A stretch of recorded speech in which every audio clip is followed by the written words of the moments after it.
sales organization, you want 60% or better of your business coming from referrals. And so now I'm learning that things are not so straightforward like that. That's coming with time, maturity, emotional intelligence. I started getting into the environment of hunting at 7. Oh, wow. Because I started to shoot the bow, bow and arrow and learning that. What I learned is that people don't like the scripted version of you. Well, guess what? That building was 100% leased, fully spoken for prior to certificate of occupancy. I think that people don't see that. They just think, like exactly how you said, like it's just like, oh, I just woke up here. There's two sides to passion, right? There's a harmonious side and there's an obsessive side. Sometimes you expect the punch because that leaves the person open. So, I knew where to take my hits. I knew when to duck. He looked at me straight in my face and told me, listen, I'm good whether you make it or you don't. I'm good. You're not. Welcome to another episode of the Bottom Line Podcast, where we say what we mean and we mean what we say, because at the core of everything that is, was, and forever will be, there will always be the bottom line. Today's guest. All right, ladies and gentlemen, welcome to another episode of the Bottom Line Podcast. So we say what we mean and we mean what we say, because at the core of everything that is, was, and forever will be, there will always be the bottom line. Today's guest is an OG, a pioneer, one of the guys who actually helped me and trained me in the very beginning when I was a rental agent, starting out in Manhattan, chasing open listings, actually. Yeah. Right? Crazy. Yeah. Nice. We've got Jared Wiener in the house, right? Anybody who knows Jared is a straight shooter, bottom liner, gets straight to the point, GSD, get shit done kind of guy, right? An easy guy to learn from, an easy guy to talk to, right? And here's what's funny, right? When I was coming into the sales game, I watched a lot of movies. I watched the basics, right? Boiler Room and right? And what was the other one that I liked a lot? Wall Street with Michael Douglas, right? Oh yeah. Yeah. And First one. Yeah. that was a classic one, right? Right. Right. And there's nothing like those movies. The buildings may be the same, but the experience when you first get onto the sales floor, it's nothing like it, right? And you and I met over at Platinum Properties, I think at one of their beginning offices where they were just launching and they were literally going under renovation, hiring people. Yeah. At the time it was like $6 a Craigslist ad, right? Yeah. Was it $6? Yeah, $6. Yeah. Yeah, man. So it's good to catch up. I found you on Instagram. Yeah. Yo, I know this guy's face, right? And I couldn't put a name to the face. I couldn't believe it. You reached out. I was like, what? Yeah, man. I was so happy to run into Back you. away. Yeah, man. How have you Thanks for having been? me. Been great. Yeah. Been great. I appreciate you having me on. Yeah, man. It's Yeah, good. it's a small world, right? It's crazy. It's a small world, and I think technology just makes it even smaller. Somebody you knows somebody I know, and you wind up on my feed, right? How's the market been since you left Platinum? How's your life been? How's experience been? How's sales been? It's been great. I as you know or may not know, 2001 I started in the business and I was an agent in Manhattan, and then worked for a few companies, and my best friend, who I'll name, Kevin Kerlan, who's great. I'm still best friends with him. He started a company and I worked for him, and then he hired me as a manager. I got the manager bug. It's like, oh, I like teaching this. Yeah. And then I just became a manager for a few offices, as you know, multiple offices. And then I was like, you know what? I'm better at being an agent than a manager. A manager is tough, especially in Manhattan. It's tough. There's a lot of personalities. I enjoyed it, did great, but I wanted to be my own boss again, if you will. Yeah. Manage my own destiny. So, and that's when the owner of Platinum tapped me on the shoulder and said, we're opening up an office on the Upper West Side. That's when you and I met. Yeah.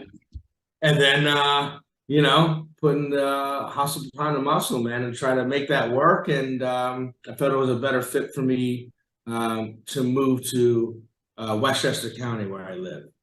North. I was kind of tired of commuting back and forth. Yeah. So I figured, let me make a name for myself here. And I started at a little schlock company where, unfortunately, the agent was very transient. There was no character behind them. You weren't looked at as someone of value. It was just a chop shop. Yeah. And then I went on to another well-known national brand called ERA, Insight Realty. Did that for 4 years as an agent. Really got to know the area, Westchester County, and then Berkshire Hathaway tapped me, said, "Come on over." So I've been here for 5 years as an agent.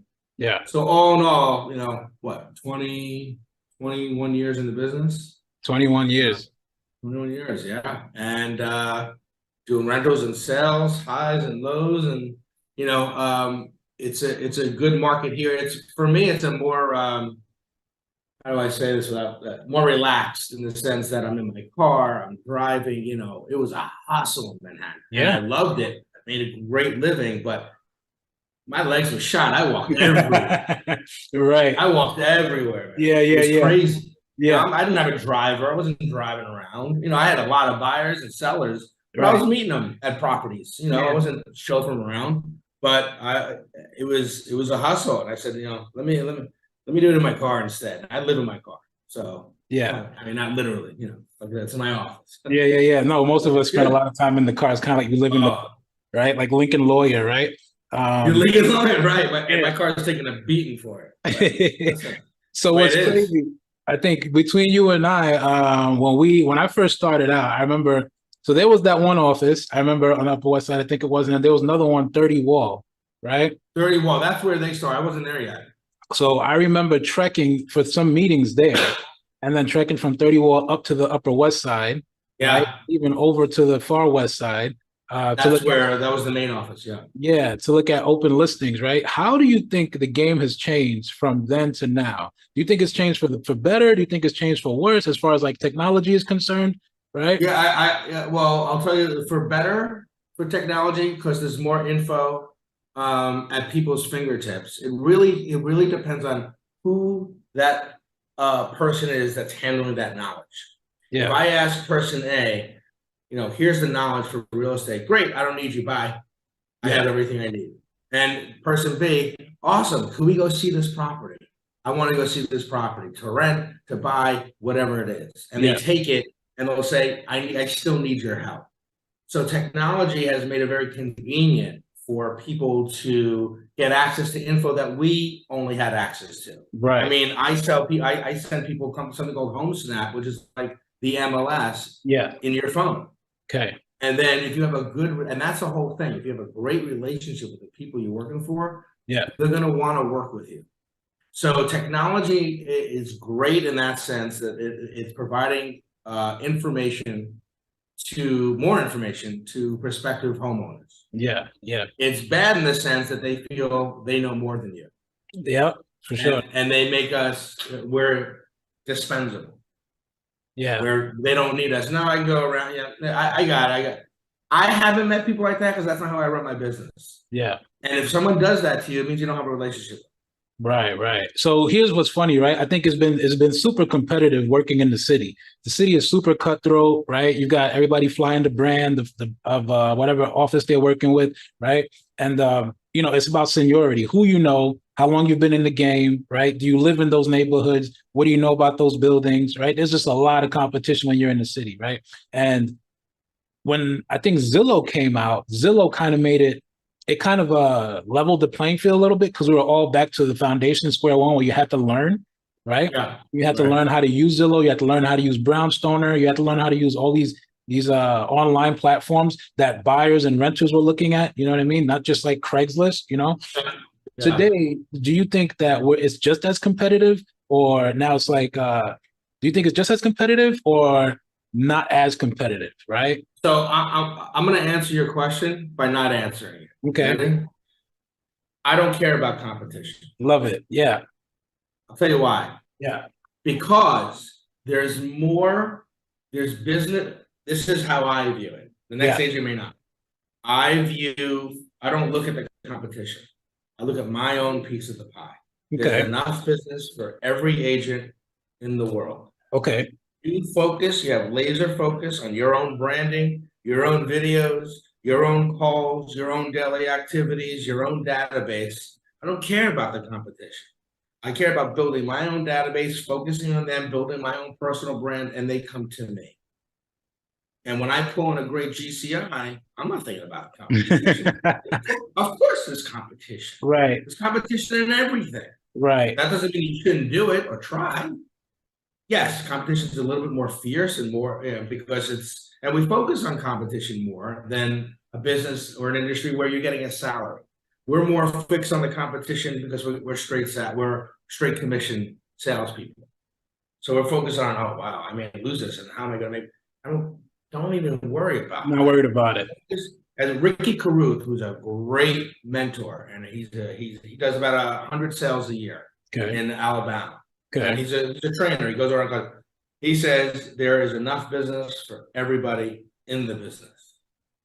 So focus on your own business. If you focus on the competition, then you're not focusing on the ball. Yeah. You know what's funny? I like that you said that, because like you were always laid back and chill. Like you never seemed to be threatened by how many agents were in the office or how overwhelmed the agents may have been when they were coming to you with a bunch of questions. You always laid back. You always had a disposition about you, right? So that's consistent with how you were when I first met you, right? Yeah. And the same thing. So when someone said, the only time I would think about competition is not when you're a listing agent, but when you're representing a buyer and there's a multiple bid situation. There's competition. This environment right now, nationally, not just Manhattan, not just Westchester, nationally, makes you think about the competition because there's very low inventory and there's more demand than supply. Yeah. So automatically you got to think about competition. Houses are still going off the market within 7 to 10 days here, if it's priced well. Yeah. And like I just put an offer in yesterday. It's a best and final last night at 6 o'clock. We put the offer in. So am I thinking about the competition in that respect? Yeah. Because we have to craft our offer to beat out the competition. Right. Right. We have to make it as compelling to the seller as possible. Yeah. Yeah. So that's when I think about competition. Listen, I'm going to go on a listing appointment. They may or may not choose me. Okay. Right. On to the next one. Okay. That's how I think about it. Yeah. For somebody who's like in the very beginning, right? And I'm not saying like very beginning, like they're starting out their real estate career. It's just adopting a new mindset when it comes to where you're at, right? When it comes to competition, it's like standing out, right? What do you think is like what agents do the most where you see that they kind of they overcomplicate the process, right? And they can probably make their lives a lot easier doing something that, as you 20 years in, I'm sure you've seen a lot, right? Oh, yeah. Yeah. What have you seen the most where you're like, dang, I wish I could just tell this person and cut their, conversion time in half, right? So they could stop doing this. So, I would say, well, let me tell you what they should do instead of what they shouldn't do. Yeah, tell me. They should do more video. Okay. Actually, video. Yeah. Because everybody loves a face-to-face. When someone thinks of a realtor, they'll think of 5,000 people. But if they see your face, because to me, I've never liked to call. I've never liked to, for me to chase. I always like to put the hook in the water and come. So that's to answer your question. Right. Don't chase. Put the hook in the water, let them come to you. What does that mean, hook in the water? Okay. It means creating a very effective YouTube channel, putting videos up, writing a blog. Yeah. Doing a walk around of your town and you becoming the authority, kind of differentiating yourself from the other agents so that now this is a longer play. So eventually when you build a brand, they come to you. The agents who are new, they want to sit down and bang out the phones. And if they like it, if they enjoy doing that, do it. But a lot of them hate it. I can never do that. I can't look forward to doing that every day. And they'll get burnt out and say, this doesn't work. So, and the other thing is, to answer your questions, what are they not doing? Yeah. A lot of the agents are going for the big sale right away. They're going for the big dollars right away. Right. Go for the rentals, dude. Go for the rentals, you say? Going for the rentals. Why? Okay. Because you're making more consistent money on a weekly basis. Yeah. My goal was I want to pay myself a salary, like a salary. I want to pay myself every 2 weeks or every week. How? Through rental commissions. Well, what else am I doing? I'm building a database of people. Yeah. Yeah. I'm building a database. You know how many? I had 1,000 people by the time I was out in Manhattan on my database. 1,000 people. Yeah. And guess what? My conversion rate was high for what? converted to buyers. So converting the buyers, you got it. Yeah. And then guess what? 5, 10 years, what are they now today? Sellers. Yeah.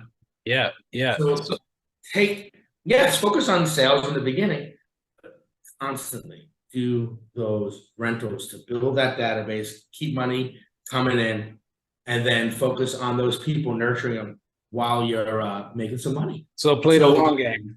Play the long game. Yeah. And the rentals is a short game. Yeah.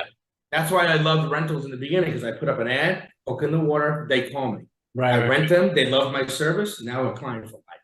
Yeah. Were you ever a rental agent, like actually walking around and showing rental apartments? What? Yeah. Tell me about that. You kidding? Because at the level you're at now, it's like hard to imagine you pounding. No, man, I still do it. Yeah. I still do it in Westchester. I have buildings. I have buildings that are mine. You know, Okay. I don't own them, but they 200-300 unit buildings that the landlord gives me to rent out. Exclusive Oh listing. yeah. Yeah. And not even exclusive. They won't start, they just give me the vacancy. Gotcha. So, but there are times 6-7 hours a day walking around clients. My legs would drop. They'll feel like rubber. Well, here's what I did. Remember the New York Times real estate section? Oh yeah. Oh yeah. I haven't looked at it in years, I'll tell you. I don't know if I still have it. Have you? No, but I used to go online to call the FISBOs. Right. Yeah. But here's what I did. All the rental buildings, the luxury rental buildings, that even the ones that have leasing offices, Okay. I would clip it out. And if it was all the buildings on the Upper West Side, I'd put a little purple. All the buildings on the Upper East Side, I put a little, I don't know, red, little dot. Yeah. And I'd have it on a white oak board. And I just look at it so I can just visualize all the buildings of the Upper West, Upper East, Middletown. I wanted to get to know them. And guess how I got to know them? I would call the leasing agent and say, hi, Jared Wiener, or Caroline Realty, whatever. Is there any way I can take some pictures of your properties? No, go on the website, pull those off. Great. And I'd put on Craigslist, get people, and I would show them the buildings. And I would learn the buildings through, yes, my own walking around, but also constantly showing them and building my database. That's how I would do it. Yeah. So I think that's like, okay, the reason I ask you that question is because a lot of sales agents, I think it's beneath them to go back into rentals because they close maybe 1 or 2 sales and they're like, well, I'm only focused on sales, right? And I come across that a lot. And I say, well, what are you doing between deals? Well, I bus tables, I drive Uber, I do Lyft. And I'm like, well, you're pulling yourself away from the game, right? And you're not really in the game. Like you're not aware of how things are changing. You're not getting relationships that are centered around real estate. Your relationship building skills you're hurting yourself by driving Uber. Oh, I can make some money. I'm like, yeah, but what are you thinking about? You're thinking about right now, you're thinking long-term, right? So there's a lot of sales agents today. I want to hear a guy like you say, who's 20 years in, who's like, no, I'm still out there. I'm still renting because I know it. Nurture those leads. There's 2 sides of it. There's nurturing the leads, right? There's also getting familiar with the inventory, right? Which is transferable. You use all of that in sales. It's the same thing. It's the same amount of work. Same. You know what I mean? I did 5 closings last month. 5. Yeah. Okay. Big month. Who were those 5 people? They were my renters 2 years ago. How about that? I did I did 5 million in sales in 1 month. Jeez. That's a month. Yeah. Why? How? Renters. That's a good I'm month. not saying that's not where all my deals come from, renters. Yeah. But I wouldn't give that up. Yeah. So it's like, that's it, right? Like if you hear somebody who 20-year in vet, he's still willing to do that. Agents should be open to that today because it's like the interest rates are high. You have a lot more variables before you close a deal. You know what I mean? Right. Rents are high. So you can still earn what we were doing back then. It was like 15% of the annual. You know what I mean? Yeah, now it's a month.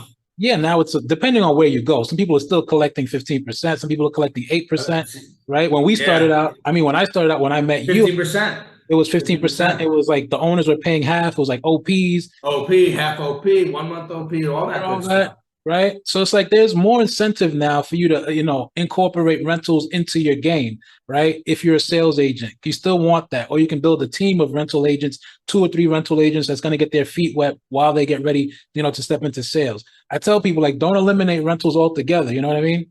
Like, don't ever eliminate. To your point, if someone is busting tables, why are they doing that? Because they want to bust tables? No, they want to make money. They want to make money. Right? So if I handed you a check for $3,500 from a rental, are you going to think about busting tables? Yeah, exactly. No. So go rent a few apartments. apartments and build your client base by you busting tables, and there's nothing wrong with that. Right. You didn't build a client base. I'll no problem. I'll rent those apartments for you, and I'll make them. Right. No problem. And they're in my database. Yeah. And whatever market you're in the country, you should definitely do rentals in Yeah. addition to sales. In addition. But to answer to your question, you know, what should agents stop doing? Yeah. That you look at, well, they shouldn't stop showing rentals. They should start with that and don't poo-poo it. Yeah. Just start on sales. Yeah. Barbara Corcoran did the same thing. Okay. How did you know that sales was for you? Right? Like, look at all the up and downs that you've probably experienced over the last 20 years. We got hit with COVID. We got hit with Lehman. Those are the two that I remember. I stepped in when we were coming out of Lehman. And then, you know, I got my feet wet. I learned a lot, right? I left Manhattan and I went into Brooklyn because they were like more FHA activity. There was more, multifamily, single families being sold. There was the MLS. So I found a lot more reasons for me to leave the city and go into Brooklyn. In the city, it was like I think it was like what? 5 or 8% condos, but like most of it is co-ops, right? Yeah. So that's another reason that I got out of the city, because I was like, I remember the first time I submitted a deal I helped a client create and complete their board package. And I had a 9-to-5 job and I hated going to work every single day. I absolutely hated it. But I suited up and booted up and went out there and smiled every time I was there, right? Because I needed that check. You got to do it. And I met my ex-wife and I wanted to get married. So I wanted to get that ring, right? So when we completed the board package and I called and we practiced, I was going to go for the board interview, and she got rejected. When she got rejected, 2 weeks before I found out that she got rejected, I had already quit the job. So everything was hanging on this potential deal. You know what I mean? And I remember it was so hard because it was devastating. Like I went through a state of depression, bro. Like I was like, this is crazy to me. You know what I mean? And when I say a state of depression, like I stopped selling real estate. I stopped talking about real estate. I stopped watching real estate videos. I was just like, my life is over. You were just so distraught. I was so distraught, right? So then, I heard about the Brooklyn Navy Yard, and they were building out the Brooklyn Navy Yard. Jay-Z was a big deal on that one, right? So it got into the streets, it got into the hood, and I said, you know what? That's what I think I want to do. I think I want to get into Brooklyn. I think I want to focus on the MLS. At that time, I was at Bond, right? Yeah. I was still working at Bond, but I wasn't in apartments anymore. I was just going through my, you know what I mean? And I'm done with sales. Until that happened, and I decided, Bond was good. I started to show apartments in Brooklyn. That was crazy. People were moving from the lower. Joined Bond to do sales? At Bond? No. Yeah, I joined Bond to do sales, right? And I wound up doing rentals, walk-ups. I'll tell you, my little journey was Manhattan Apartments. I don't know if you know Manhattan Apartments. Of course. You got one hand on the phone. You got the other hand, trying to talk to people. They were second floor, corner office. They had like in the 60s, right? 3rd Avenue or no? 3rd Ave, yeah. Was it? No, it was 7th Avenue. Oh, Manhattan. Oh, I think Manhattan Skyline. No, 7th Avenue. We were like right almost in the middle of Times Square. And it was like Yeah. I'm thinking of Manhattan Skyline. It's another brokerage. Okay. Yeah, it was like it was all walk-ups, right? And so when I went there, I was still making a little bit of money. I was doing like 5 rentals a month uptown. Washington Heights, Harlem, 1,600, 1,500 bedroom apartments. I was killing it, right? All you gotta do is just stay in the apartment and just show people, right? Yeah. That's what I was doing. But then, I had this thing in my mouth. Like, I quit sales after that deal fell through. And, I try to ask people who have more than 10 years in the game, what keeps you in the game, right? After all the ups and downs, the deals that fell through, your whole life sometimes is hanging on a deal. What keeps you in the game, Jared? What keeps me in the game is the love of the game. Yeah. Is the fact that I like my freedom. I like the fact that I'm the boss of me. I'm the boss of my time. Yeah. I like the fact that I get to determine how much money I want to make. I can set forth what I want to make for the month, for the quarter, for the year. Doesn't mean you're going to make it, but I have the ability to set forth that goal. Yeah. When you have a salary job, there are a lot of perks with salary. Sure, you have a nice net cushion. You don't have to worry. Right. But there's a boss there. There's no freedom there. And they can't determine how much they want to make. Right. And for me, I'm just so used to this type of lifestyle. I'm unemployable. I'm unemployable. If I'm gonna eat, dude, I'm unemployable. If I'm gonna eat dirt, I'm eating dirt. Right. If I'm getting evicted, I'm getting evicted. Yeah. I'm not working for somebody ever again. Gotcha. And my father was always my father had a toy business. He was a manufacturer's rep, always in the toy. So I grew up watching a salesman.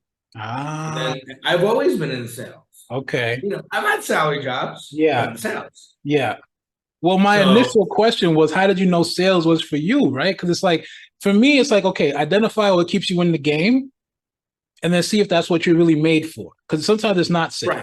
Right. Sometimes you want to be a transaction coordinator. Sometimes you want to be into property management. Sometimes you might want to get into real estate development. You know what I mean? Sometimes it's not sales, right? So it's like, okay, now you answered like, my second question was like, how'd you know sales was for you? Well, your dad was in sales. So that's what you saw. I was in sales and I saw the lifestyle, and then I wanted to get into sales. And my first job was selling fabric in the garment industry. Okay. And I said, oh, this is my commission check. And I don't mean to sound like it's all about money. Right. But when I hired agents in real estate, and they would, after a year, after I trained them, and they said, oh, I only made $30,000 this year. Like, 30,000? Who paid you 30,000? You got that as a salary? No. Yeah. I said, you paid yourself 30 grand. How much did you make before you got here? 0. Now you're at $30,000. 30,000 from your own effort, and next year will be 60. Yeah. So now that you know the game, you can double it, triple it. So you made 30 out of nothing. No one paid that to you. So I love that part of it. So that's why I always knew that that desire to keep going. Yeah. I was actually asked that question on another podcast. I said that to you. So what keeps you in the game? And I said, first of all, fear. Fear that if I don't keep hustling, think. That's what I think straight commission is. You're treading water. Yeah. This is treading. That's hustle. Yeah. You stop. You sink. You drown. Yeah. That's it. So it's in my innate nature to always be hustling. Yeah. I want to go. That's how I knew I wanted to be in sales. I want to go a little deeper, right? Because like for me, I was one of those kids. Growing up Haitian, you get what you need, not what you want. You know what I mean? So it's like one pair of sneakers for the entire year, one pair of shoes. It has to be for church, but you wear that also to school like every single day, right? You get one coat, okay, for the winter, because it's only winter once a year, right? Yeah. And then like the kids in my class, I went to a public school. I went to like Catholic school for maybe a year or two, and then in Brooklyn. In Brooklyn. Okay. Yeah, Flatbush, right? But I went to school in Queens, right? I went to school in Queens. The schools in Queens were safer, right? So I went to public school from like the 3rd grade all the way up to like high school. Okay. Right. And what was crazy for me was how many pairs of kicks my friends had. Yeah. They had different jackets. They had clothes like it was nobody. Back then you had Cross Color, you had Paul Kanai, you had all the brands. You had freaking, Adidas, you had the Ewings were out, the Ewings were popping, right? You had all the brands. Right? If you didn't have it, then you were a herb. You know what I mean? So it's kind of like I was hungry. I was ambitious. I wanted to make money.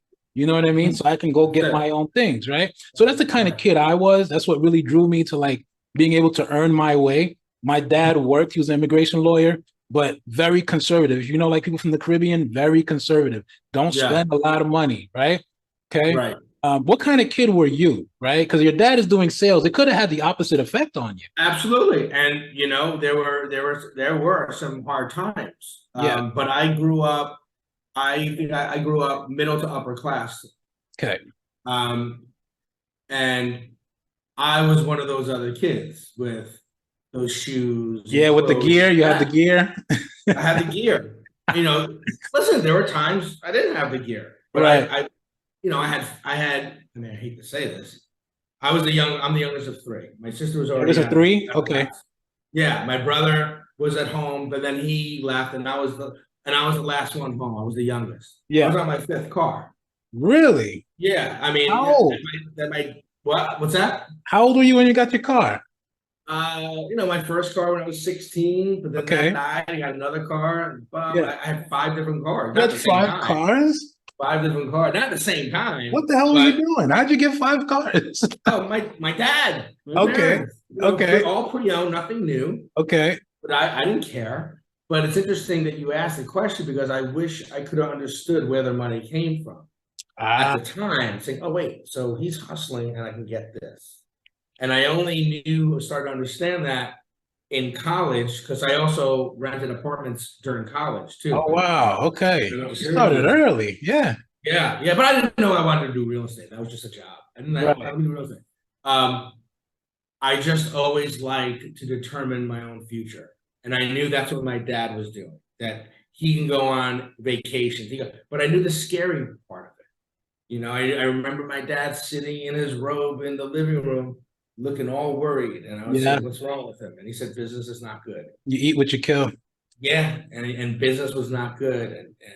And he wasn't great with money. He would have a big house. Yeah. And he would spend more than he had. And he would sell it and go to another house, which was very nice, but he would gut it, much more conservative house. Yeah. He would gut it with the money he made from the last house. And then that became expensive. Yeah. But he was a hustler. He was a grinder. Yeah. You know, he had a great work ethic, but he was, he would make $10 and spend 20. Right. So what does that mean for your fear versus, like fight and flight, you know what I mean? Yeah. It's like sometimes you go under that amount of stress and duress, and it's like you could withdraw, but it sounds like you're like, nah, bring it. Bring it. Right? I'll tell you why. Because I keep telling myself, you make it work. It's better than the alternative. Yeah. You know what the alternative is? What's that? Working for somebody. Oh man, yeah. Working for somebody and saying, boom. Now, if someone came up to me and said, yeah, I want to give you a job for $450,000. Yeah. 4 weeks, vacation. And all the bells and whistles, perks of a job. I'm going to rethink shit. Yeah. $500,000. That's going to get me out of the game. Right. Or into real estate, I should say, but in a salary. But even then, I'm working for the man. And I want to, like I said, control it. So I'm like, all right, so there are times where I have a lull in my business and I'm like, all right, do I want to forget this and go back? Yeah. Or do I want to make this work? You make it work. Make it work. Yeah. You make it work because I don't want the alternative. So I want to touch on something that you said, right? Which is, I think a lot. It happened to all of us. It's happened to you, I'm sure, a ton of times. You've been in the game 20 years. We have a tendency to spend more than we make. Right? Especially in the very beginning, before you learn about taxes and operating costs and expenses and, just having a cushion, right? The rainy day fund, whatever you want to call it, right? Yeah. 2 things. One, how do you advise people when it comes to spending, like DTI, debt to income ratio? 1, 2, right? How do you exercise that, right? Because there's you could tell people what to do, you know what I mean? But then how do you exercise it? How do you actually take action towards saving the money, reinvesting the money, making the money make the money? How do you? So fortunately for Berkshire, they have a plan here where they'll take a portion of your commission and put into a SEP IRA. Okay. So I have that self-employed pension. Nice. So when I first started here at this company, I gave them a percentage. I put down a certain percent that I want them to take out of my commission, put it in. So that's been built. That's 1. Yeah. I take 10% of everything I make, I put into an emergency fund. Okay. That's 2. So because you're not going to be cranking out in this business every single month. Even the top producers have lulls sometimes. Yeah. Even though they're making millions, they may think differently, but they're putting away money. They're not spending all of it. Right. Unless they're, foolish with it. But so I tell them, I say 10%. And then I have something here. If you don't have a company, if you work for a brokerage that doesn't offer that, definitely open up a Roth IRA. Yeah. Put the percentage in there. And then obviously you have to keep track of all of your expenses because face it, I make nothing on paper. Nothing. Gotcha. So because I deduct everything. Aha. So if you don't, and the catch-22 is if you're going for a car loan or a mortgage, the bank looks at your after-tax deduction. Right. And they're like, you make nothing. I know you make a lot. You make nothing. On paper. That's what we go by. And that's the catch-22. It's like, do I take deductions? Do I want to buy a house or not? Or something, whatever it is. If you have any big loans, you go. So that's a self-exercise. You can only advise someone, but that's a self-exercise. I can tell an agent, put 10% of everything, put that away. Yeah. Put it into a fund. And then take another 10% and put it into marketing. Put into the market.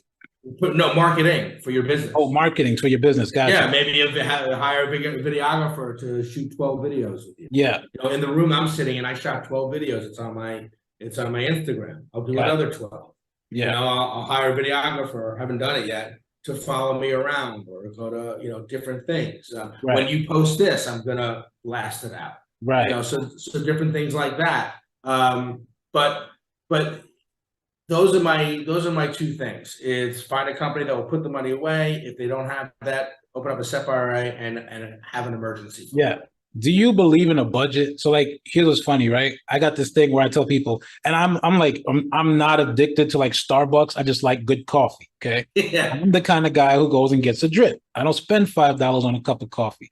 But I say, listen, I used to have a smoking habit. I used to smoke cigarettes. And back in the day, that was $2.50 a pack, right? So if I had that habit today, I'd still be smoking cigarettes. Instead, I don't. I drink coffee. So I still have that habit. You know what I mean? I traded the habit, but it's not nearly as expensive as cigarettes are today, right? Well, that's exactly it, right? And then, you know, some people, they have different habits, right? Some people like to get haircuts every 2 weeks. I shave my hair, right? Like I got different things I do, right? So it's like, do you think that people have to have, you know, deprive themselves of something that they really want, which may, I don't know, serve as a reward for them, or, you know, like don't buy the Starbucks cup of coffee or pack your lunch. Like, how do you, what are some things that you do, right? And you say, you know what, this is actually doable. It makes sense, right? And it helps me save money. And you've been in the game 20 years, right? You're probably sitting on like, you know, a ton of knowledge that you're not sharing with people, just like habits that you have on a daily basis, right?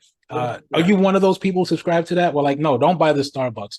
Don't, you know, eat out. Like, what is your thing? What do you? No, I eat out. I don't buy Starbucks a lot. I don't like Starbucks. Okay. But I drink coffee. I eat out a lot. Yeah. And I should cut that back. But and especially to new people, when you get your license, you're now a business owner. Yeah. Okay. You're now in famine state, unless someone gave you 20 grand and said, I hey, like you're in famine state in the beginning. Yeah. And you got to say, I can't afford this Starbucks. And good, because I'm now a business owner. I'm not getting my paycheck tomorrow and I'm going to put $5 and I'm working for somebody. I'm an employee. Yeah. You're now a self-employed person, so you have to start thinking that way. You're trying to build a business. So I'm going to put $5 into Starbucks, or do I want to save that $5 and maybe hire a YouTuber that's going to help me, a videographer that's going to help me put some content out there on YouTube. So as a self-employed person, you have to think a little bit differently. Yeah.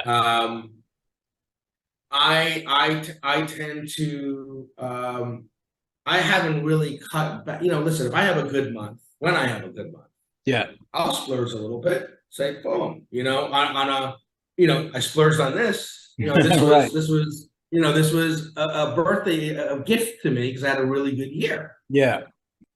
I'm probably not going to buy something like this again for a little while because this lasts a lifetime. But I was like, you know what? I wouldn't have gotten this if I worked for somebody. Yeah. This is a result of my decision to be self-employed. Yeah. So like a reminder, kind of like a reminder. Yeah. A reminder. And you know what's the other thing? It's such a great question. I have a place. I drive a nice car. I have a great company. I work with a lot of great people, and I'm making it. Do I need to make $2, $3 million, $4 million a year? No, I don't need to. Yeah. You know, that you would, not everybody aspires to that, especially in real estate. People who aspire to make a good living. Yeah. You know, I aspire to make, you know, and I am like more than that at this point. Yeah. But I've always been, if I can pay my bills, go on vacations and splurge a little bit, yeah, I'm very successful. Nice.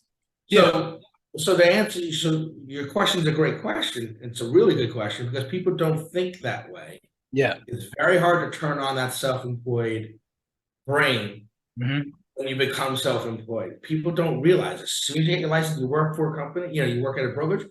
Yeah, you may associate yourself with a brokerage, but you are your own boss. Yeah.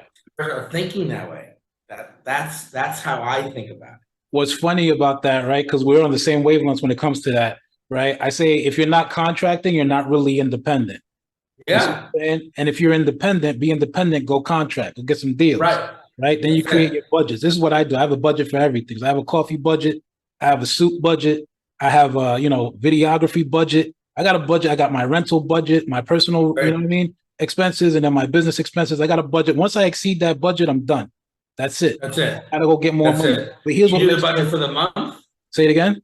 You budget for the month or 3 months. I got to do 3 months at a time, right? Because Yeah, so for me, I got to know what my numbers are, because I've been hit in the past where I was like, when I first started out, I got hit with I sold a building. The building I sold, I made like a $60,000 check, right? And I thought I was balling out of control. Okay. Then I had to pay taxes. And then I was like, oh, I'm not balling.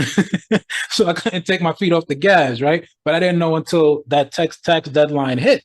So, you know what I mean? I was like, now I got to go hustle again. I got to go make that tax money up. So I had to sacrifice like 2 deals to pay off taxes, right? So since then, I had a learning experience, and I was like, let me just make everything 3 months at a time if I have, because you have to pay your taxes quarterly, right? Yeah. So I say, okay, let me, you know what I mean? So I'm like, let me create a budget that's going to last me 3 months just in case, right? And then what I do is like, I get nervous when that number starts coming down. You know what I mean? That means I need to rev up activity. So sometimes, going to the bar, because I used to club a lot. 15, 16 years old, I was a club promoter, right? Yeah. So we used to get everything for free, get in for free. 15, you're not drinking, but you look cool. Right. People who are drinking, you know what I mean? Right. As 18, 19, 20, I'm partying a lot because now I could drink and I'm splurging, and you're wasting money ridiculously because you're like, I'll get it back. You're a kid, you got no Yeah. Once my kids came into the world, I had to really you know what I mean? It got real. I started creating these budgets, and then when I start to feel like I got to replenish the budget when it hits the halfway point, you know what I mean? If I run, I'll just give you a small example. If I run out of coffee money and I start, let's say I spend maybe $300 a month on coffee, okay? Because I'm drinking maybe 2. Do you? No, like ballpark, right? Ballpark, okay? A month. Who knows? If you include caffeine, like a Monster drink, or it adds up. Yeah. You know what I mean? Yeah. Or just going out for a longer drive and you need some caffeine. It all adds up. So let's just ballpark and say I spent $300 on coffee, okay, for the month. Let's just say that. Once I hit 150, I'm nervous because I only got 150 left on caffeine, and I need the caffeine, right? So what am I going to go do? I'm going to go make more money so I can replenish that budget. You know what I mean? But if you have a $900 budget per quarter for coffee, taking your example, that's if you're doing it 3 months. So let's say your first month of those 3 months, you're at 150. Yeah. You ever take from the second month? No, hell no. You go rev it up. Because you're not promised the next month. You're not promised the next month. You don't know what's going to happen. So specific about expenses, because you brought up a good point. Yeah.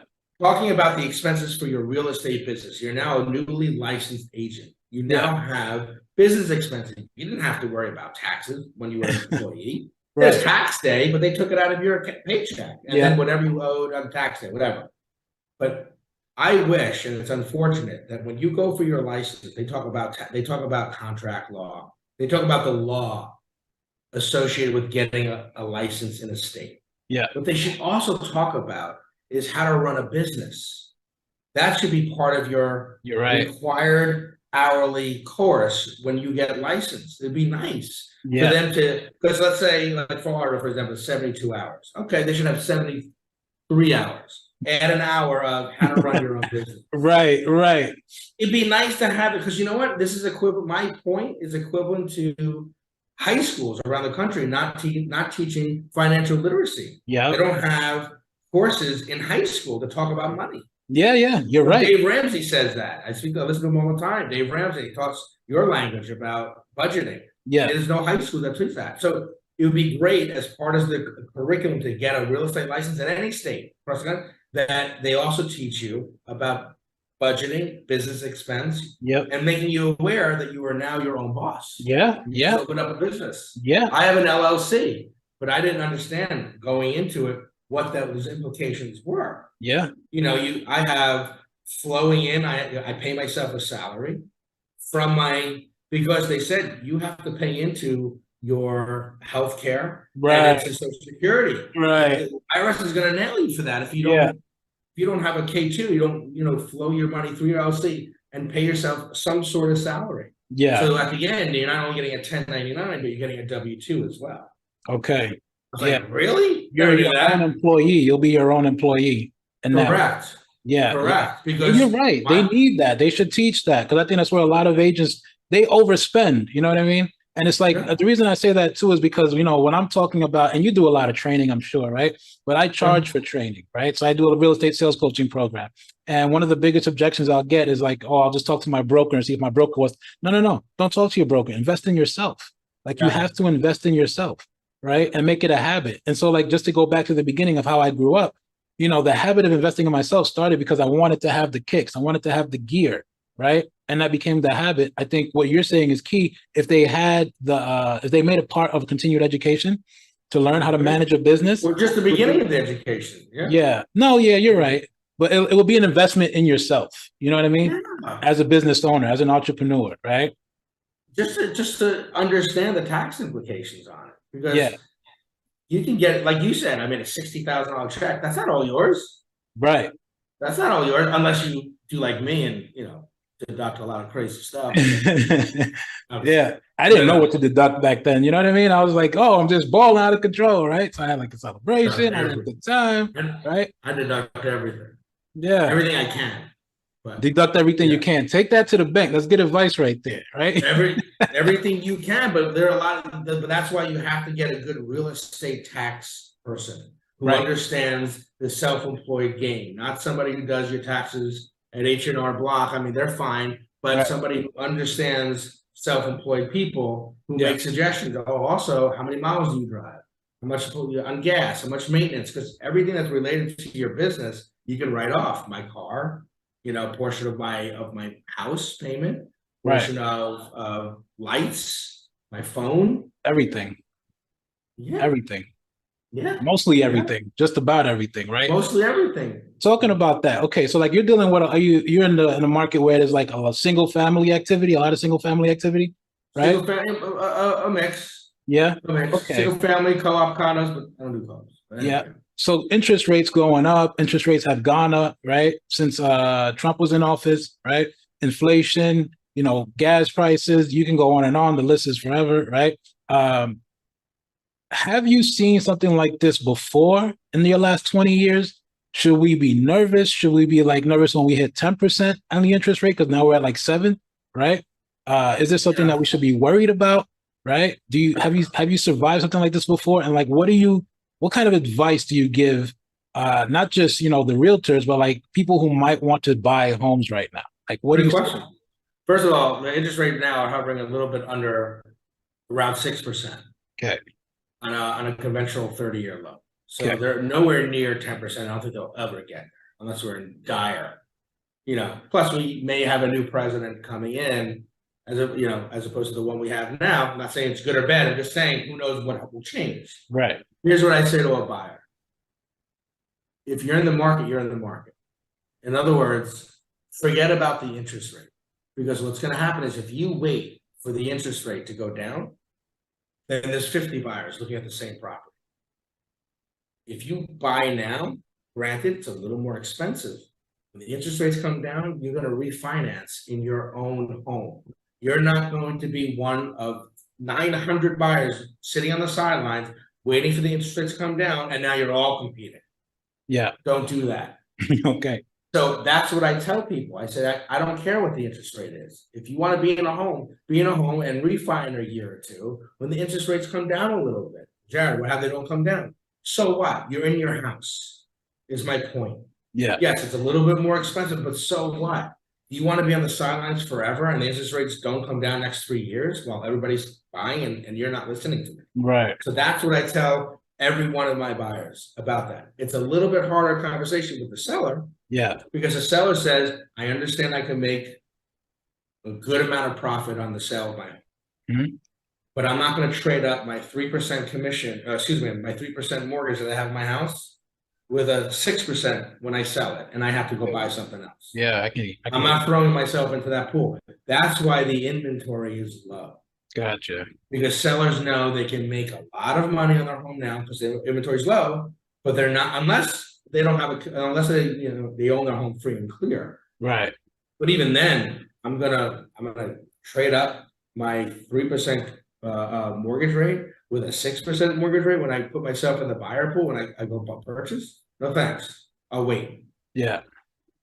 So that's a little bit more difficult conversation, but it also depends on their motivation. Okay. So have I seen this in the past? Yeah, when I was 5 years old. Yeah. You don't remember that, yeah. I don't remember it, meaning right. I haven't seen that as an adult. My parents' mortgage, they said, was 18%. Wow. Yeah. And I try to keep reminding buyers, this is nothing compared to what it was in the 70s. Right. So I'll get 2 responses from that. Oh, wow, you're right. 18%, I remember in the 70s, it was my parents told me it was 18%. Wow. So okay. 6% is nothing. Or Yeah. who gives a crap? It was in the 70s. I'm alive now. I have money now. I'm a buyer now. I wasn't a buyer. I didn't care what the interest rates were when I was 6 years old. Right. I'll get both of those. Right. I'm just trying to put it in perspective. Yeah. That's all. Yeah. Yeah. Okay. Now, what about the agents? What are you telling agents to they might same thing? Same thing. I tell the agents the same thing. I said, tell your buyers if they're scared of the sidelines, what I just told you about, what I'm telling them about not worrying about the interest rates. Okay. You're ready to people. Ricky, I'll quote Ricky Carruth again. Okay. And look him up. He's very good. There's a closing happening every day of the year. Yeah. That's what he said. There's a closing happening every day of the year. Whether you're part of it or not is up to you. Yeah. Interest rates can go to 10%. There's a closing happening every day of the year. Question is whether you're part of it or not. Yeah, I like that. That's it. That's quote, part of it or not is my you threw that in there. I added that. Yeah. But that's what I'm saying is, that's what I tell buyers when I discuss them in a consultation, and even the new agents, I'll say, this is what I tell them. And I think it's a good piece of advice. Gotcha. But it's also their motivation that factors in too. What's their motivation for buying? Okay. No, that makes sense. Okay. You've been in the game for this long. Where's Jared Wiener 10 years from now? Jared Wiener 10 years from now, it will be doing the same thing, probably. Yeah. Hopefully. Yeah. Because you love it. With an even because you love it. Love it. With an even larger database, larger portfolio of properties, hopefully even busier. Because in 10 years, I'll only be 63. I'm still young guy. I can't, bro. Like you haven't aged a bit. Thanks, brother. Aged a bit. Yeah, appreciate that. It's a secret pill. I'll sell it to you. Yeah. And it's could be this market, could be a different market. Yeah. Maybe south or something. But that's where I see myself. If I were to remain where I am now in 10 years, I'd be very happy.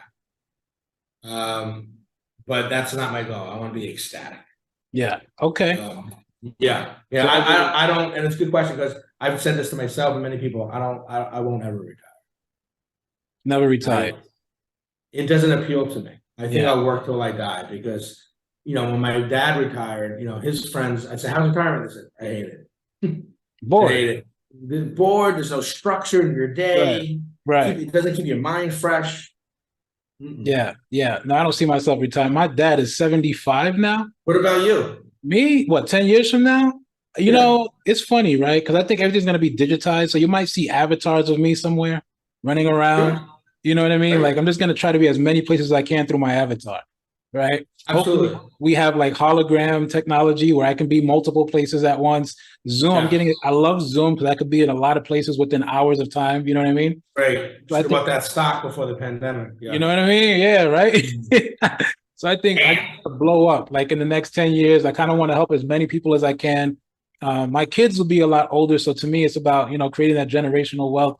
One of the things that I learned from my father, it's about people. My father had like his own not-for-profit, and he was literally one of those guys. People would offer him cars, whatever he needed, free dinners at restaurants. And he'd always be like, nah, I'm good.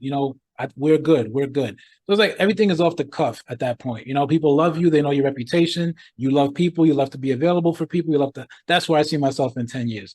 Right. Yeah, that's it. That's it. And you know, it's interesting too. I tell people that you're not just selling real estate. It's a service business. It's a service business. It's a service business. I can sell a house. Great. Hey, by the way, you know, here's a link to a new restaurant I just tried. It's amazing.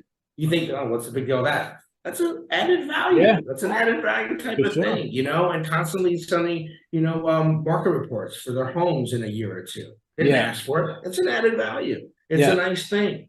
And, you know, also just to kind of tack onto that great question you asked, where I see myself in 10 years, I want a robust YouTube channel. I want a robust database. I'm hoping, and I say that possibly for a different market. Okay. You know, not just New York, but in another market as well. Yeah. I see you in multiple markets, man. You have so much knowledge, and it's like we talked about at the beginning, it's like just reapplying the model wherever you see. I don't want to kill myself. Yeah. Well, you multiple markets. You gotta have a heart attack. Yeah. Well, you get little Jared Wieners everywhere, you know. The Wiener Realty. Wiener Realty. 900 Wiener Realty locations. Yeah. 900 locations. Yeah. I can see it, right? Because I learned a lot from you when I first went to Platinum, and I still see that you're in teach mode. You speak like you're in teach mode. I hear it. Yeah, like from what are we talking about? 13 years ago. Yeah, you're still teaching. 13, 14. Yeah. You got a lot. Well, you know, I love what I do, so I'm passionate about it. I'm not bored. It's like you know, the new manager of my office just tapped me on the shoulders. Funny enough, Friday, and said, "Would you mind putting together a new agent training program?" I said, "Absolutely." This is a conversation I had Monday this week. Yeah, and you love it. I'm not sure because he recognizes my knowledge. Yeah, you love it. You absolutely love it. 3 questions, lightning round, hands down the lightning round, right? I'm gonna ask you 3 questions. If you don't want to answer the question, just say pass. Okay, we move on to the next one. All right. Best book for somebody getting their feet wet in sales and in real estate. It could be 2 different books. What book would you recommend? Let's see. It's a good one. What did I write? The Slight Edge. I can't remember the name. The Slight Edge. It's about doing something little each day, but it compounds over time. Yeah. Read 10 pages a day for 30 days. That's 300 pages. That's a book. Yeah. So the Slight Edge, and that means, and that you can apply that anywhere in your life. Sure. Yeah. I like that concept. Okay. And okay, when it comes to eating out, because you know you go around or whatever. Best foreign restaurant you would recommend in, let's say, New York City, or even where you are? Yeah, I mean, I love sushi. Okay, I'm a sushi nut, man. Yeah, intravenously put it in me. Oh God, I love it. It's not one of the best. It's great. It's called Yama. Yama. Yama. I think it's on East 49th Street. East 49th. Okay. Really, really good sushi, good big pieces. There's other restaurants I could think of. Yeah, that's the first one that comes up to me. Okay, all right. And last one, 2024. Whoever wins the White House, doesn't matter. Anybody that wins the White House, right? Do you think that people should still continue? Or here's a better one for you. Do you think major cities will still be considered major cities, or do you think they're going to be populated and overpriced? I think major cities are always going to be overpriced just because in the relation to convenience, right? So a major city is always going to be overpriced just because there's convenience there. Okay. I mean, for example, New York City is the most expensive city in the world. Why? And I told people, you're not paying $5,000 a month for a 1-bedroom or 2-bedroom because apartment's so great. It's because of the convenience of living in Manhattan. Yeah. Right? Just like in Westchester County, the closer south you buy a single family home in northern Westchester is not nearly as expensive as something that's southern Westchester. Why? Because you're closer to Manhattan, that convenience factor. Gotcha. So the major metropolitan cities across the country are always going to retain its value. Yeah. Just because of being where they are, the convenience. Yeah. So you're not worried about the big exodus, people leaving out to suburban areas. You're not worried about that. I'm not worried about. I'm not in that market. You know, I'm not worried about. I hope it happens because I'm in Westchester. More deals. I want that I want that business. Yeah. But no, unfortunately, the financial gap has gotten really, really big in Manhattan. Yeah. It's ultra rich. Yeah. Or poor. Yeah. It really is. There's a lot of subsidized housing in Manhattan, and there's a lot of multi-millionaires in Manhattan as well. There's no middle class anymore. They're getting squeezed. Yeah. So, and I think that's in every part of the country. That's happening. I mean, Miami, LA, San Francisco, I can't believe is not the most expensive city in the country anymore. It was for like 10 years. Yeah. Well, that's why I got that question, right? Because San Francisco has lost a lot of value over the years. So that's why San Francisco has lost a lot of value over the years, right? It used to be considered a major city. That's why I'm asking that question. Are other major cities going to follow that example? You know what I mean? I don't think New York. I think New York, personally to me, has lost something post-COVID. Yeah. It just lost its edge. It's never gotten back for me. Yeah. It's back, and the prices reflect that. But it to me personally, it's never come back. Right. Full force. But no, there's always going to be a whole bunch of migration people coming in. Yeah. And coming out. Gotcha. The question is, how long are those people staying in that metropolitan area before next migration? Right. It's just a cycle. Gotcha. Okay. Yeah.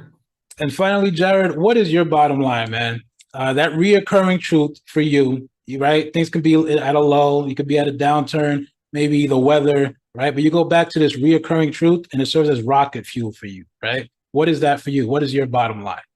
Bottom line for me is what I do for a living is better than the alternative. It's very easy to quit this business and work for somebody else. Yeah. But you're giving up a lot by doing that. Yeah. So the bottom line for me is to keep hustling, keep moving out of fear and out of want. Because I keep saying to myself, okay, I didn't have a good month. All right. And I could easily just leave and give up all the freedoms that I have. Yeah. And the relationships that I've built. But I don't want to do that. Right. I got to keep moving forward. I got to keep moving forward every day because I'm not going on the other side of this. Yeah. I think of it, the other side. That's how I visualize it. Wow. Yeah. Yeah. Love that, man. Love that. Man. Yeah. Ladies and gentlemen, Jared Wiener. Listen, there's so much more to Jared than I could fit in this video, in this little hour window that we have. Yeah. Get to know this guy, all right? Follow him on social media, right? Yep. He's a wealth of knowledge. He's got a lot to offer. He does it off the cuff. He just loves to have these kind of conversations. Okay? Absolutely. Guys like Follow this. me, Jared.sells.real estate. That was my next question. Where do people find you? Yeah. Sorry. I jumped in. Where do people find you, Jared? Jared, Jared, dot sells, SELLS, dot real estate. Yep. And on Instagram, right? He's everywhere. That's on Instagram. Yeah. Sorry. Yeah. All right. Jared, thanks for taking the time, man. You and I. My pleasure, man. Stay in touch. Okay. This is great. Yeah. Appreciate it. This was awesome. I really appreciate it. Definitely. Same here, man. Great questions. And Bottom so good line. seeing you, man. Yeah, man. Same here. Ladies and gentlemen, this was the Bottom Line Podcast. So we say what we mean and we mean what we say, because at the core of everything that is, was, and forever will be, there will always be the bottom line. Bottom line.